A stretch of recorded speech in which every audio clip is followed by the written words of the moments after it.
Assalamualaikum warahmatullahi wabarakatuh. Solihah kelas 6, apa kabar pada pagi hari ini? Semoga semua dalam keadaan sehat walafiat ya. Sekalipun jika ada yang sakit, mudah-mudahan Allah segera mengangkat penyakitnya dan memberikan kesembuhan sehingga bisa kembali beraktivitas seperti biasa. Amin. Baik, solihah, pada pembelajaran kali ini kita masih melanjutkan pembahasan materi minggu yang lalu. Masih ingat apa materi minggu yang lalu? Minggu lalu kita membahas tentang perkembangbiakan tumbuhan secara generatif.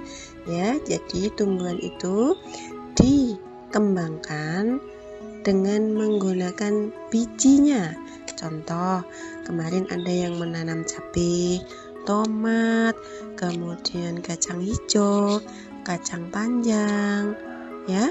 Mungkin juga ada yang menanam mangga menggunakan bijinya ya. Kebetulan sekarang musim mangga. Nah, itu adalah contoh beberapa tanaman yang dikembangkan menggunakan bijinya. Kali ini kita akan membahas perkembangbiakan tumbuhan menggunakan cara vegetatif. Artinya, tumbuhan tadi dikembangbiakan atau ditanam tidak menggunakan bijinya, akan tetapi menggunakan bagian dari tumbuhan yang lainnya. Nah, perkembangbiakan tumbuhan secara vegetatif bisa dibagi menjadi dua. Ada yang secara alami, tetapi ada juga yang secara buatan. Nah, yang secara alami, contohnya apa ini? Ada tanaman ganggang hijau, ada euglena. Ustazah, maksudnya alami itu yang bagaimana? Pertumbuhan tanaman secara vegetatif alami artinya tanaman ini bisa menjadi banyak tanpa ada bantuan manusia. Jadi bisa menjadi banyak sekali tanpa campur tangan manusia. Nah, yang pertama ada membelah diri, yaitu tumbuhan menjadi banyak ya dengan cara membelah dirinya ya tanpa menggunakan biji. Contoh tumbuhannya ada volvox, ada ganggang hijau, ada euglena. Yang kedua, tumbuhan berkembang biak secara vegetatif alami menggunakan spora. Spora itu seperti apa Ustazah?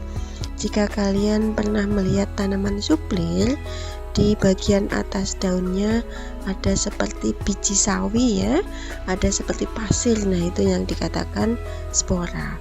Tumbuhan bisa menjadi banyak dengan sporanya tadi. Jadi ketika spora itu jatuh ke tanah, akan tumbuh menjadi tumbuhan yang baru. Lantas, tumbuhan apa saja yang bisa dikembangkan dengan sporanya? Ada jamur, kemudian suplir, ada pakis, serta lumut. Jadi kalau kalian pernah melihat lumut itu bisa menjadi banyak dengan sporanya ya, solihah. Perkembangbiakan tumbuhan vegetatif alami yang ketiga adalah dengan cara menanam tunasnya, atau kita lebih mengenal dengan anakan ya. Jika kalian melihat pohon pisang, pernah melihat yang di bawahnya itu ada pisang-pisang kecil, nah itu adalah anak pisang, itulah yang disebut sebagai tunas. Atau mungkin pernah melihat tanaman tebu ya, di bawahnya ada tebu kecil, nah itu yang disebut sebagai tunas atau anakan. Jadi tumbuhan yang berkembang biak secara vegetatif alami menggunakan tunas atau anakan itu ya, contohnya ada pohon pisang, tebu, bambu. Kalian pernah melihat bambu? Dan tanaman palem. Kalau tanaman palem kalian bisa melihat biasanya di pinggir jalan ataupun di depan gedung kelas kita ada tanaman palemnya. Jadi tanaman palem itu ditanam atau dikembangbiakkan dengan menggunakan tunas atau anakan. Yang berikutnya menggunakan tunas adventif. Nah, tunas adventif dibagi menjadi dua. Ada tunas adventif daun dan tunas adventif akar. Yang pertama, tunas adventif daun. Soli-soliah pernah melihat bunga cocor bebek yang ada di depan ruang guru. Nah, kalian bisa menanam bunga cocor bebek hanya dengan menyobek daunnya saja, kemudian diletakkan di atas tanah. Tidak berapa lama, 3 hari sampai 5 hari, di pinggiran daun cocor bebek tadi akan keluar tunasnya. Nah, tunas inilah yang disebut sebagai tunas adventif, gitu ya. Yang berikutnya ada tunas adventif akar. Yang kedua, tunas adventif akar, ya.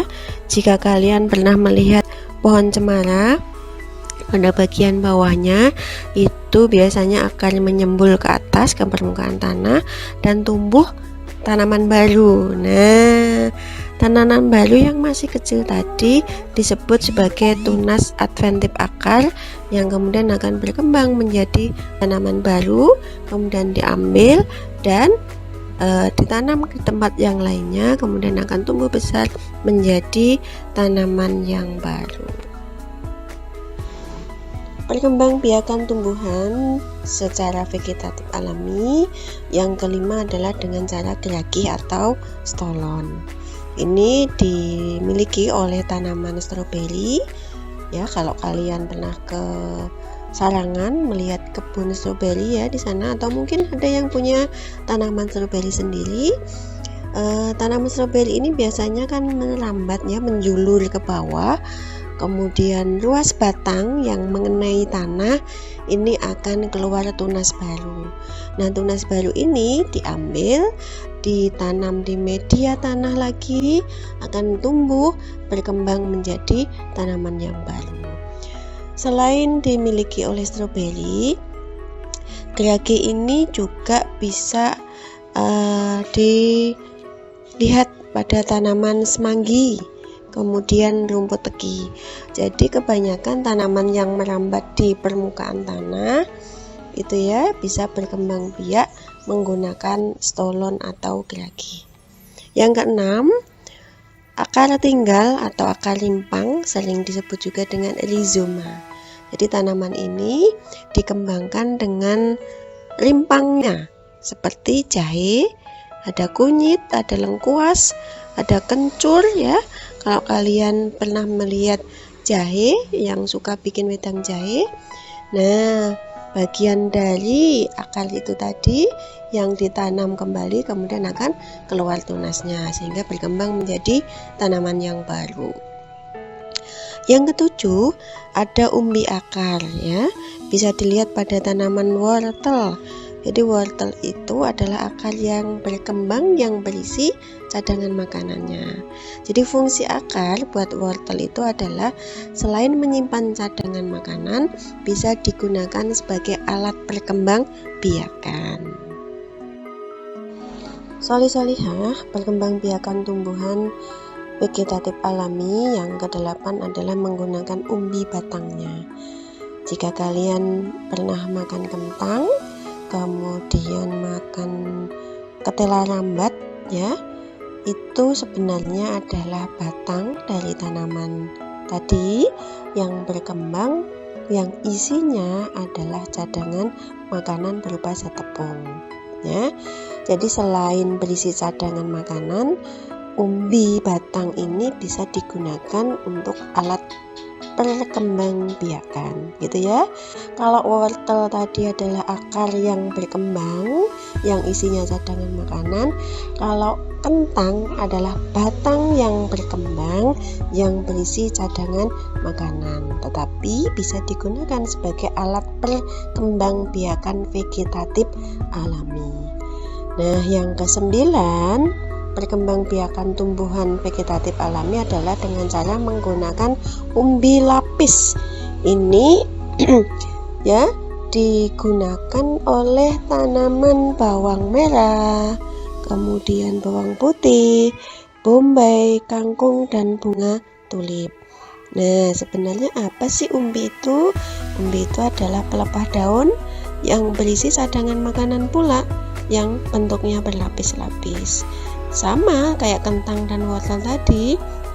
Selain menyimpan cadangan makanan, ternyata umbi lapis pada bawang merah ini bisa digunakan sebagai alat perkembangbiakan secara vegetatif alami.